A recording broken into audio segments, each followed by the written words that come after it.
ఈరోజు మనం sciatica pain గురించి తెలుసుకుందాము. ఈ సయాటికా పెయిన్ అనేది ఎక్కువగా ఎక్కువ లాంగ్ టైం కూర్చోవడం వల్ల అండ్ అదేవిధంగా ఒబేసిటీ వల్ల అండ్ డయాబెటీస్ షుగర్ ఉన్న వాళ్ళలోనూ ఇది కామన్‌గా వస్తూ ఉంటుందనమాట. మెయిన్‌గా ఈ సయాటికా పెయిన్ అనేది ఇక్కడ సయాటికా నర్వ్ అని ఉంటుందనమాట. ఆ సయాటికా నర్వ్ కంప్రెస్ అవ్వడం వల్ల మనకి ఈ పెయిన్ అనేది వస్తుందనమాట. సయాటికా నర్వ్ అనేది మన బాడీలో లాంగెస్ట్ నర్వ్ అనమాట.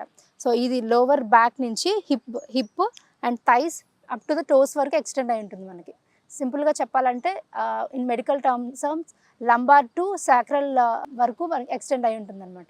సో, ఈ సయాటికా పెయిన్ మనం తగ్గించుకోవాలంటే కొన్ని కొన్ని ఆసనాలు చేసుకుంటే ఈ సయాటికా పెయిన్ నుంచి మనం బయటపడొచ్చు అనమాట.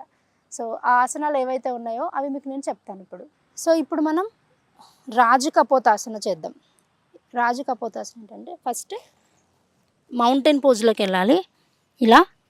దాని తర్వాత lift your leg up and in between the hands తీసుకురావాలి ఇలా. ఓకే, ఈ బ్యాక్ సైడ్ లెగ్ స్ట్రైట్ పెట్టేసుకొని ఇలా బాడీ వచ్చేసి ఇలా కాకుండా ఇలా ట్విస్ట్ చేసుకొని స్ట్రైట్గా ఇలా చూడాలి. ఓకే, ఇది రాజు కపోతాసన. సో, ఇలా చేయడం వల్ల ఏంటంటే మనకి ఇక్కడ ఈ హిప్ పార్ట్ నుంచి ఇదంతా మీకు స్ట్రెచ్ అవుతుంది మీరు చూసినట్టయితే. సో, ఇక్కడ సయాటికా నర్వ్ ఉంటుంది కదా, ఈ నర్వ్ నుంచి ఇదంతా ఇక్కడ ప్రెజర్ పడి బ్లడ్ సర్క్యులేషన్ జరిగి మీకు పెయిన్ అనేది కొంచెం తగ్గుతుంది అనమాట. సో, ఇలా బ్రీత్ ఇన్ బ్రీత్ అవుట్ చేసుకొని లుక్ స్ట్రైట్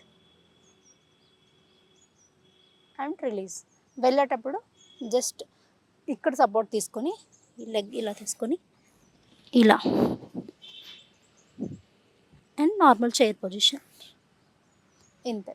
నెక్స్ట్ సెకండ్ ఆసన వచ్చేసి సుప్త కపోతాసన. జస్ట్ ఇలా లై డౌన్ అవ్వండి.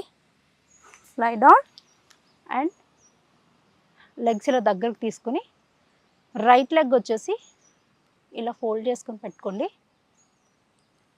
ఈ లెఫ్ట్ లెగ్ ఉంది కదా, ఇది హిప్ వరకు తెచ్చుకొని okay,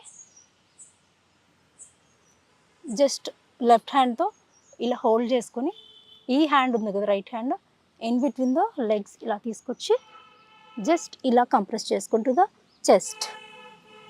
make sure breathe in breathe out. So, ఇలా ప్రెస్ చేస్తున్నప్పుడు ఏమవుతుందంటే ఇక్కడ అండ్ ఈ రైట్ లెగ్ ఫోల్డింగ్ దగ్గర ప్రెజర్ పడుతుంది ఈ సయాటికా నర్వ్ దగ్గర. సో, ఇక్కడ ప్రెజర్ అనేది రిలీవ్ అవుతుంది. సో, ఇలా breathe in breathe out and release. ఇప్పుడు రైట్ లెగ్తో చేసుకున్నాం కదా, ఇదే విధంగా లెఫ్ట్ సైడ్ కూడా చేసుకోవచ్చు ఇలా. ఓకే, ఫోల్డ్ యువర్ లెగ్స్ ఇలా. మేక్ ష్యూర్ ఈ టోస్ అనేది పాయింటింగ్ చేసుకోవాలి ఇలా టు ద చెస్ట్ ఇలా కంప్రెస్ చేసుకోవాలి అండ్ రిలీజ్. థర్డ్ ఆసనకి వెళ్ళిపోదాం మనం ఇప్పుడు. ఈ రైట్ లెగ్ ఏదైతే ఉంది, లెఫ్ట్ లెగ్ ఇలా స్ట్రైట్ పెట్టేసుకోండి. రైట్ లెగ్ ఏదైతే ఉంది ఇలా ఫోల్డ్ చేసుకొని ఈ లెగ్ని తీసుకొచ్చి ఇలా సైడ్ పెట్టేసుకోవాలి. ఓకే, కొంచెం మ్యాట్ సెంటర్ జరుగుకి మూవ్ అయ్యి ఇలా పెట్టుకున్న తర్వాత ఓకే, ఈ హ్యాండ్ ఉంది కదా లెఫ్ట్ హ్యాండ్తో ఈ థైని ఇలా ప్రెస్ చేయాలి. చేసి ఈ రైట్ హ్యాండ్ వచ్చేసి ఇటు సైడ్ ఇలా ట్విస్ట్ చేయాలి. ఈ హ్యాండ్ ఈ నీ ఉంది కదండి, దీన్ని ఇలా కంప్రెస్ చేయాలి. ఇలా పుష్ చేస్తే మీకు తెలుస్తుంది, కనిపిస్తుందా, ఇట్లా ఇలా చేసి ఇటు సైడ్ ట్విస్ట్ చేసి చూడాలి body. Okay, and release. Opposite side.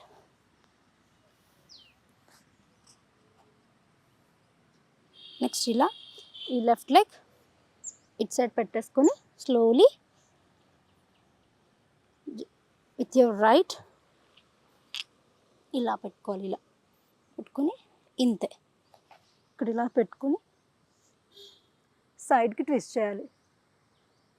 Breath in breathe out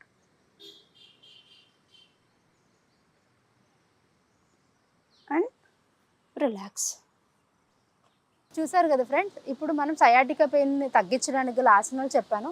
ఈ ఆసనాలు మీరు డైలీ చేసుకుంటూ ఉంటే సయాటికా పెయిన్ని కొంతవరకు తగ్గించుకోవచ్చు. సో, ఈ ఆసనాలతో పాటు సో డైలీ మీరు వర్క్ చేసుకున్న సమయంలో ఒకే దగ్గర లాంగ్ టైం కూర్చోకుండా ఒక 100 to 200 స్టెప్స్ వేసి మళ్ళీ యథాస్థితికి మీ వర్క్కి వెళ్ళిపోయి కూర్చొని చేస్తే మీ ఈ సయాటికా పెయిన్ ఏదైతే ఉందో అది చాలా వరకు కంట్రోల్ చేసుకోవచ్చు. సో మరికొత్త ఎపిసోడ్తో మళ్ళీ మనం కలుసుకుందాం. Thank you.